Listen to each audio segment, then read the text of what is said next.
ও কলাগুলি তো সুন্দর। এই ও সেই তো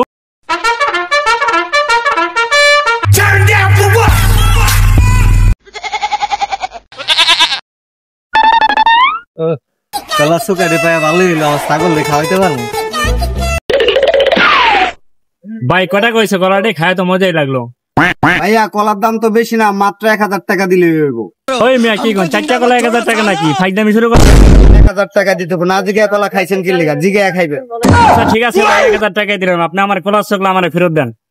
হ্যাঁ হ্যাঁ ভাই কোন কি 1000 টাকা রাখলাম, কলার শিকলা তো আরেকজন লয়ে গেছে ছাগল খাওয়ানোর লিগা। না ভাই অত কিছু বুঝেন না, হয়তো আমার কলার শিকলা দেন, নয়তো আমার 2000 টাকা দেন। ভাই আমি এখন কলার শিকলা পামু, এখন তো আমার হলো 1000 টাকা জরিমানা, এখন আমি কি করবো? আমার মাথায় খেলতে না। যাক দিয়া আমার মাঝখান থেকে 1000 টাকা লাভ হইলো, জিততে গেছি।